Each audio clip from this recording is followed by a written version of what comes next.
अस्सलाम वालेकुम नाजरीन, आप देख रहे हैं आपका अपना कोलार ट्रू न्यूज़ चैनल। आप जो तस्वीरात देख रहे हैं ये शहर कोलार एमजी रोड का खादी भंडार के तस्वीरात देख रहे हैं, जहां पर आज 155वां गांधी जयंती बड़े ज़ोरों शोर से मनाया गया और इस मौके पर बहुत सारा रियायती कपड़ों पर रियायती भी यानी कि डिस्काउंट भी रखा गया था। इस मौके पर शहर के कई समाजी कारकुन, लीडर्स, म्यूनसिपल काउंसलर्स और पुलिस महकमे के लीडर्स वहाँ पर आए हुए थे। खुसूसन जो नए कांग्रेस ब्लॉक प्रेसिडेंट मुंतखब हुए हैं और रूरल ब्लॉक प्रेसिडेंट मुरली मुंतखब हैं, उन्होंने भी इस खादी भंडार पर आए हुए थे।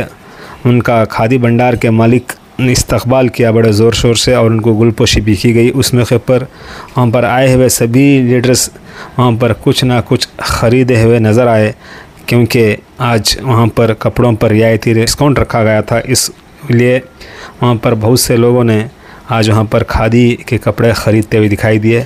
और उस मौके पर कांग्रेस के हुए सिटी कांग्रेस ब्लॉक प्रेसिडेंट अफसर पाशा और रूरल प्रेसिडेंट मुरली अखबारी नुमाइंदों से बात करते हुए आप देख सकते हैं आपके अपने चैनल की तरफ से। अगर आपके तस्वीरात पसंद आए तो आपके दोस्तों अहबाब के मोबाइल तक ज़्यादा से ज़्यादा शेयर करें। ಮಾಡ್ತೀವಿ। ಆಮೇಲೆ ವಿಶೇಷವಾಗಿ ನಮ್ಮ ಶಾಸಕರಾದ ಪತ್ತೂರು ಮಂಜಣ್ಣ ಅವರು ಬಡವರಿಗೆ ಒಂದು ವಿಶೇಷ ಕಾಳಜಿ ಇಟ್ಕೊಂಡು ಕೆಲಸ ಮಾಡ್ತಾ ಇದ್ದಾರೆ।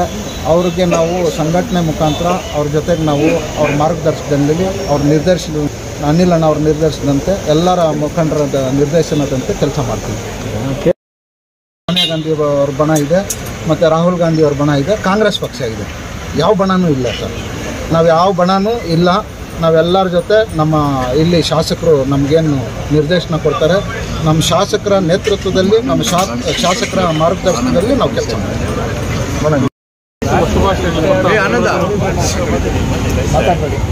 ಶುಭಾಶಯ ಕೋರ್ತಾ